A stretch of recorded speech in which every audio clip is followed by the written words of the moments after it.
welcome to the E.Y.E Evan Yearwood Experience podcast.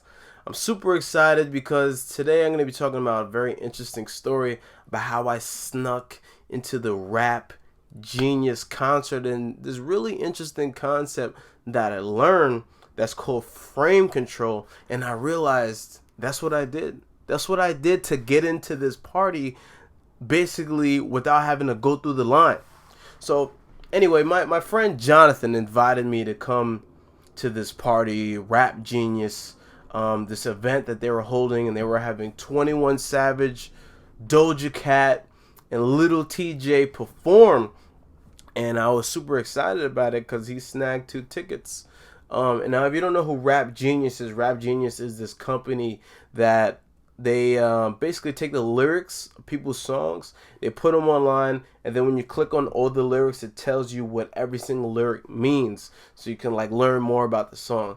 So they're holding this event in Brooklyn, and my friend gets 2 tickets, and the concert is free. And because it's free, he tells me, listen, this is gonna sell out. There's gonna be stupid, ridiculous amount of people that's gonna come, and obviously because they got huge celebrities in the music industry showing up. So he's like, just make sure that you get there early because it's gonna be packed. So I didn't end up getting there early. He gets there early. He gets inside, and I end up showing up like 2 hours late. So I get there and I see that there's a huge line from the start all the way around the corner, and it's not even like single file. It's like 3 file. It's like groups of people. It's like everybody's group, and they're all trying to get in. And I'm like, wow, this is crazy. It doesn't even look like the line is moving. So I go up to one of the guys that looks like he's like 20 people away, thinking maybe I can talk with him and like skip the line or whatever. But I asked him, hey, how long have you been here? How long have you been in this spot? And he was like, well, 30 minutes ago, I was standing right there. And he pointed a foot away from him. And I thought, what? Bro, you were here for 30 minutes? Like, and you were there 30 minutes ago? And he's like, yeah, bro, it's super packed inside. And they said that they're not letting anybody inside until people that are already inside, like, leave. You know what I mean? Because they don't want to overfill it. And I'm thinking, these people are not getting in. Because I already know that most of the performers didn't perform yet. So why would anybody leave? Like, these people are never getting in. So I call my friend and I'm like, yo, I don't think I'm going to be able to get in. I don't think I'm going to be able to get in because the line is around the corner and I'm not getting on the back of it. Like, that's stupid. I'm definitely not getting in. And he's like, come on, man. Like, you came all this way, you know, like, you're going to see these artists. And I'm like, ah. So we start thinking of like a strategy of like how I'm going to get in. And then he tells me that there was these food trucks in the back that, you know, there was like a police gate and I might be able to walk in there. And I'm thinking, well, is there any security? So he goes over there and he checks and he's like, yeah, there's security. So he's like, I don't know, maybe you might not be able to come. So I don't know what possessed me, but I decided that, you know what? I'm going to get in there. I'm already in the concert and I'm going to walk over there and I'm going to act like I belong in there. It was probably a ridiculous thought, but I really made a decision and I believed it. So I told him, hey, listen, go get a shirt, like a little shirt that says Rap Genius on it and a hat, and meet me back there. And this really goes into what I'm talking about frame control, about holding a belief, because I made a decision that I was already in there. I'm going to get in there and nobody's going to stop me. And you're going to notice that they all fell into my frame, the belief that I had.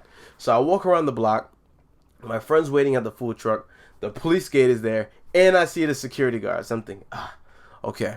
But then I noticed that they weren't really paying attention. They were kind of like talking to each other. So I'm like, all right, that's the sign. And this is the time I need to make whatever I'm about to do happen. And then here's the thing. I didn't even really have a plan. I just decided that I'm getting in there and nobody's going to stop me. So I'm walking up. My friend sees me and he texts me. He's like, bro, what are you going to do? And I text him back, just follow my lead. And I'm like 20 feet away. And I take out my keys. And then once I get like 15 feet, I start jingling my keys really loud. And I say, yo, bro, I just went to the car. I opened the trunk and I couldn't find it. I was looking, but I couldn't find it, man. Here's your keys back. And I'm saying this as I'm walking past the guards, as I'm walking past the security gate. And as soon as I say that, I was like, yo, I looked in the car, I couldn't find it. Here's your keys. Do you have my shirt and my hat? And he's like, yeah, I got your hat. Here's your shirt. I take the shirt and I put the hat on. Now I'm looking at my friend and my back is toward the guards, obviously, because I just walked past them. And my friend is facing me. And then he like kind of turns white, like he gets really shook and scared.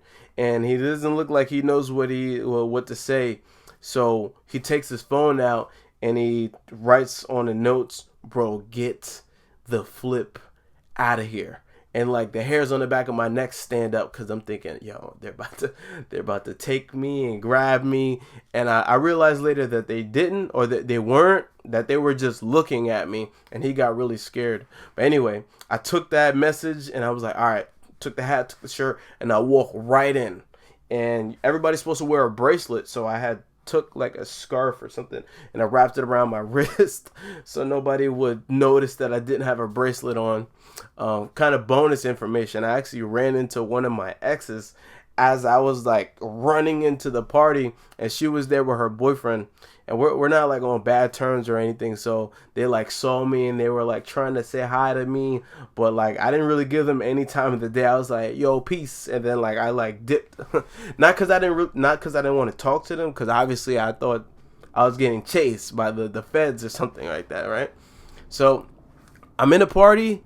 Nobody asked me for a bracelet. I see all the performances, and I had an incredible time. I met amazing people, beautiful ladies, got a couple numbers. Like, bro, you know what you're supposed to do. And I had fun. But the moral of the story is, I was not supposed to get into that party. I was supposed to stay online, right? I was supposed to wait until everybody that was already in the party. And by the way, it was packed, and it was OD packed. But I was supposed to stay online. I was supposed to wait. I was supposed to be in the back of the line. But I had developed a frame of mind, an assumption that I'm already in that party, right? Like nobody's going to stop me from getting in there. I'm going in there. And everybody has fell into my frame, or more specifically, those security guards fell into my frame. Now you might be able to argue, well, they probably noticed what you're doing and they just let you in. But that's more to my point, right? I had held a frame as I was walking past them that I had just been there, and I went to the car to get something, and now I'm coming back, and I had my friend give me my hat, and I'm like, thanks for holding my stuff, as if I was already in there. Now, I don't really know what they looked like when they were staring at me, because obviously it was just my friend that noticed that they were looking at me, but they were probably baffled and questioning themselves, like, was this guy just in here? You know? And like as they were questioning, I didn't give them a chance to try to ask me, right? Because I left. But this is a really interesting concept. Frame control. Or another way to put it is holding a belief, or having posture. I had posture when I walked past them. I didn't ask them if I can go into the party.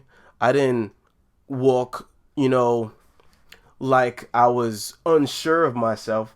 I walked boldly. I walked assertively. There were so many other frames that I could have fell into. The frame of I'm supposed to ask if they can let me in the back. I'm supposed to wait online. But I didn't fall into those frames. I created my own frame, and they fell into my frame. And this is why this is such an interesting concept, because in all of the interactions that you have with everybody, or even not even just people, but just with challenges, there's always a frame battle. And the person that wins the frame battle is the person that's more confident, the person that has more posture, the person that has more belief. They have this kind of just magic that people fall into their whim, right? It's like when you're a guy and you're trying to talk to a girl. right? She has a certain frame of mind about the. So let me give the definition of what frame is. A frame is the underlying assumption of an interaction. So if you're getting interviewed for a job, Bob is interviewing Joe. Bob is the boss. Joe is the guy trying to get a job. So the underlying assumption at the interview is that Joe has to impress Bob. So like if you're a guy, the underlying assumption when you're trying to talk to a girl is that you have to impress her. That's the frame that she's holding. Oh, this guy's coming to talk to me, like he has to impress me somehow. She might not even be saying that literally, but like that's what she's thinking because she's always approached by guys. And that's what the guy is thinking. I had to impress her. But the real power is when you flip the frame. You change the underlying assumption of the interaction when you're going to talk to that girl. Instead of going there and maybe she thinks that you have to impress her, but you have such a different belief, like she has to impress me. And I'm only going over here to talk to her just to see if she's cool enough or worth my time. So you have that frame and she has her frame. And the person that's going to win is the person that's more confident. So when you think about that concept, to me that's so cool and interesting because it's like all the interactions that are in our lives, like what frame am I holding? Am I holding my posture? Like in the hood, when you get punked, when somebody punks you, when somebody checks you, is them knocking you out of your masculine frame, right? Like you overly react to like a bluff that they're doing. Like when they like, you know, they're like if you're not looking at the video, you might not know what I'm doing, but when they like yo, what's up? Like they're like, how do I describe this in a way you can understand what I'm saying in audio form? Like when you like try to make them flinch, like yo, like get in their face like that. When they like overly react, you knock them out of their frame.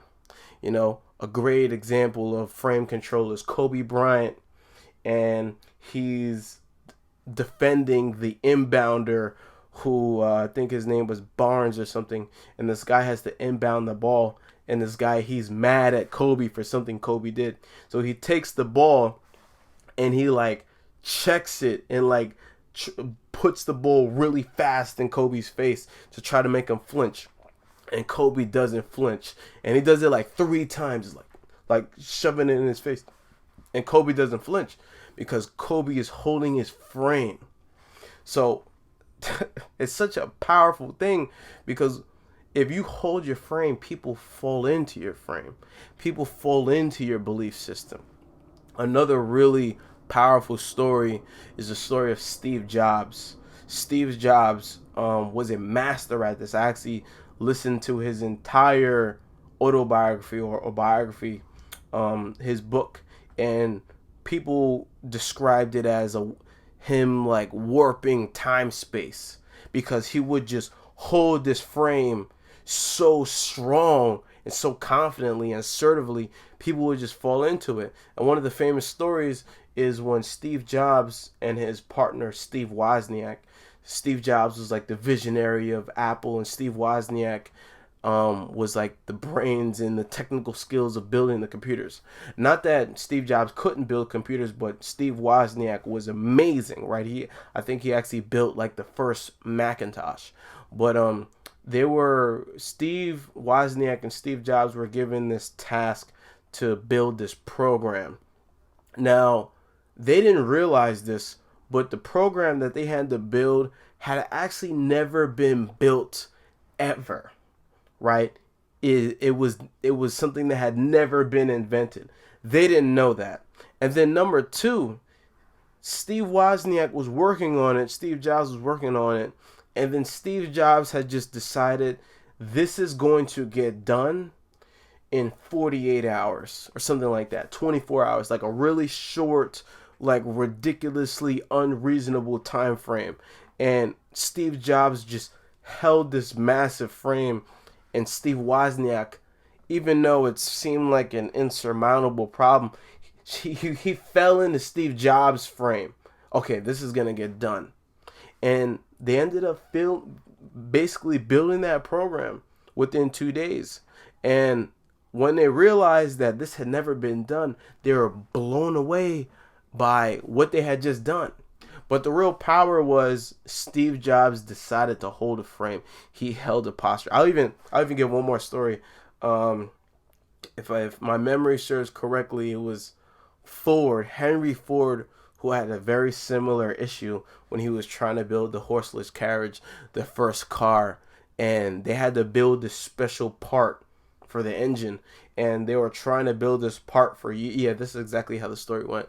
They were trying to build this part for years, and the engineers kept coming back to Henry Ford and telling him that, yo, we can't do it. In fact, it's literally impossible. But Henry Ford held his posture, held his frame that, no, this is going to happen, right? Like, you guys are going to figure this out. Like, it's already done. You guys just haven't realized how to do it yet. So this is so powerful because it begs the question, what interactions with other people or what problems that we have and challenges that we have in our life where we're not holding our frame? Because some issues can't be figured out by just drawing a straight plan, because it seems impossible. Like, I'm not going to just get into the party. Probably nobody on that line, on the back of the line, got into the party. So how am I going to solve this problem of me getting in the party? I decided to hold a frame. I made an assumption that I persisted in until it hardened into a fact. And the fact was me getting into the party. And everybody fell into my frame. Steve Jobs, the way he held that frame, and Steve Wozniak built that program that was supposed to be impossible. Some problems, you cannot solve them with a clear-cut plan. Or maybe you can. But the most important thing behind the plan, or even if you don't have a plan, is having posture and an assumption that this is already done. It's already a foregone conclusion. I am already a multi-millionaire. I already have created the health that I want, right? Living within that assumption. It's what Neville Goddard says. I love what he says. Any assumption persistent and hardens into a fact. And it's 100% true. So I want to share this story because I think this is a really interesting concept that describes the type of interactions that we have on a day-to-day basis with people that we deal with, right? Like when you're in a negotiation, like they have a frame of mind about the way the deal is going to go. You have a frame of mind. Who's going to win the negotiation? The person that's more confident. Like if you're chasing your dreams and you believe something is going to happen, you're going to have friends and family that are going to try and knock you out of your frame, right? Because they believe that you're wasting your time, or what you're trying to do is not going to happen. You have to hold your frame. You have to have posture and move with an assumption like this is going to happen. And they're going to fall into your frame because you're moving with that assumption. Or maybe they're not, right? That's why, it's a frame battle. It's a battle between frames. When you're talking to that girl, she thinks that you're supposed to impress her, and you have your own frame. She got to impress me. Who's going to win? The person that's more confident and believes more in what they got going on. They're holding their posture. So I wanted to share that. I thought I think it's a very interesting thing to think about and try to wrap your head around, because it describes a lot of the way our interactions with other people go all the time. Everybody has a frame, right? When you're in an interaction with somebody, there's an underlying assumption that dictates the interaction. And when you understand that, there's more behind what you're saying. Or, there's more behind what you're saying. It's what's not being said that you got to pay attention to. Oops, somebody trying to message me. I'm going to call them back. Is more of what's not being said that you got to pay attention to. So I didn't have to say anything to those security guards. It was what I didn't say through my assumption that said everything, right? And they fell into my frame. It was the belief that Steve Jobs had. That wasn't what was. I mean, I guess he did say it. He did say this is gonna happen, but frame shows you what is not being said between all of the interactions. And I guess I'm just shedding a light on that there's so much more to our interactions when you understand frame, understand posture, understand holding your belief. It gives you a new faculty of tools to deal with issues. You know, like when you're dealing with a challenge, do you have the frame of, I'm not sure if I can have this, or this is going to happen for me, or like, I'm not sure if I can overcome this? Or are you going to hold the frame of, I got this? Like, I don't know what I got to do. I don't know what I need to do right now, but I'm going to figure it out, and it's done. The people that hold that frame, they win. They conquer life. So with that being said, I hope that was insightful for you. I hope this story was interesting. And definitely send me a comment and share this video, and let me know if you share this podcast. Let me know if you enjoyed it, because I love stuff like this. I love nitpicking and figuring out like how do our interactions really work, and like how people like Steve Jobs and Henry Ford like completely succeed beyond anybody else, because they naturally do these things. They just have a frame on life.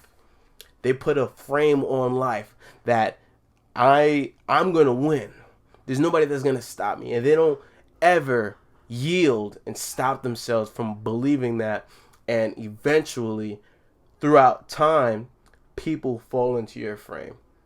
So with that being said, this is Evan Yearwood. This is the Evan Yearwood Experience, episode 3. And until next time, peace out.